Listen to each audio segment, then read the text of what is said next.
আসসালামু আলাইকুম রহমতুল্লাহ। দেশের বিভিন্ন স্থান থেকে ফেনীর উদ্দেশ্যে এখনও যারা ত্রাণ নিয়ে যাচ্ছেন কিংবা যাবেন তাদেরকে একটা বিষয় অবগত করছি। দেখেন, আমাদের ভাইয়েরা কিন্তু ইতিমধ্যে যারা একেবারে ঘর হারিয়েছে, ঘর ভেঙে চড়ে ভেসে গেছে, তাদের কিন্তু ফুল ঘরই প্রয়োজন।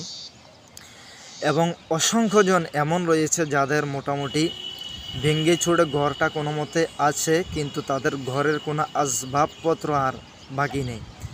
আমার ভাই ব্রাদার আত্মীয় স্বজন যারা ফেনীতে আছে তাদের সাথে আলোচনা করলাম, তাদের ঘরের লেফ তোষক কাঁথা বালিশ আর ব্যবহারের যোগ্য না, এগুলো পরিপূর্ণই ফেলে দিতে হয়েছে।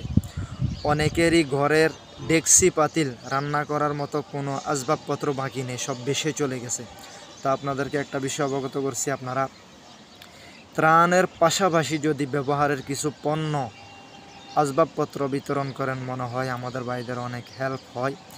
যেমন নাকি দেখেন, বন্যা চলাকালীন ফেনীতে এক একটা সিলিন্ডার গ্যাস 2 থেকে 4 হাজার টাকা পর্যন্ত বিক্রি হয়েছে।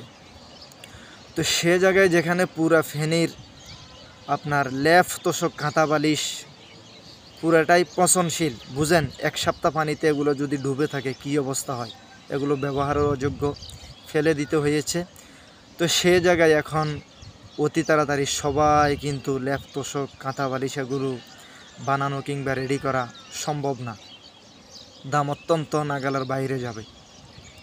তো আমার মনে হয় যেন আপনারা ত্রাণের পাশাপাশি আমাদের ভাইদের কিছু লেফ তোষক কম দামি হলেও ঢাকা চিটাং বিভিন্ন স্থান থেকে যারা আসবেন, আপনারা 100 জনকে খাবার বিতরণ না করে আপনারা 20-30 জনকে কিছু ব্যবহারের আসবাবপত্র বিতরণ করলে মনে হয় অনেক উপকার হয়। এরপর অনেকের ঘরের ডেকসি পাতিল সম্পূর্ণ বেশি গেছে, এগুলো কিন্তু দামি জিনিস, এগুলো হুটহাট করে অতি তাড়াতাড়ি ক্রয় করাও সম্ভব না। এরকম কিছু রান্নার আসবাবপত্র জিনিসপত্র বিতরণ করলেও তাদের অনেক হেল্প হবে মনে করি। বিশেষ করে কাঁথা বালিশ লেপ তোষক জায়নামাজ এগুলো কাহারও বাকি নেই, এগুলো ফেলে দিতে হয়েছে।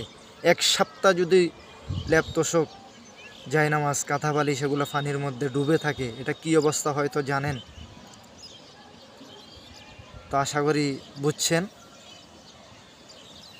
আর ভাই, আমাদের ভাইয়েরা ঘর বাড়ি নির্মাণ করে আগে বেঁচে থাকলেই তো খাবার খাবে, তারা যদি না বাঁচে ত্রাণ দিয়ে খাবার দিয়ে কি করবে? কমাস কম রাত যাপন করার মতো কিছু আসবাবপত্র তো তাদের প্রয়োজন। তো খাবারের পাশাপাশি খাবার দেন না দেন বিতরণ করেন, সবাই কিন্তু খাবার দেয়, এই বিষয়গুলো কেউ একটু চিন্তা করে না। খাবারের পাশাপাশি কাঁথা বালিশ কম্বল জায়নামাজ এমন কিছু আসবাবপত্র দিলে তাদের অনেক উপকার হবে, কারণ বাচ্চারা ঘুমাতে পারবে না, বৃদ্ধ মা বাবারা ঘুমাতে পারবে না। শুধু খাট বাকি আছে, কিন্তু কোনো তোষক, কোনো বেডশিট, কোনো কম্বল খাতা সব কিন্তু ফেলে দিতে হয়েছে, কারণ সামনে শীত আসতেছে, কোনো বালিশ নেই তাদের। রান্না যে করবে কোনো ডেকসি পাতিল অনেকের ঘরে নেই, সব বাসিয়ে নিয়ে গেছে। তো আশা করি বুঝবেন, এরকম কিছু জিনিসপত্র আমার মনে হয় বিতরণ করলে ভালো হয়। আপনারা খাবারের পাশাপাশি ভিডিওটি প্রত্যেকেই একটা করে শেয়ার করুন, আশা করি আমাদের ভাইদের অনেক উপকার হবে। ভালো থাকবেন। আসসালামু আলাইকুম।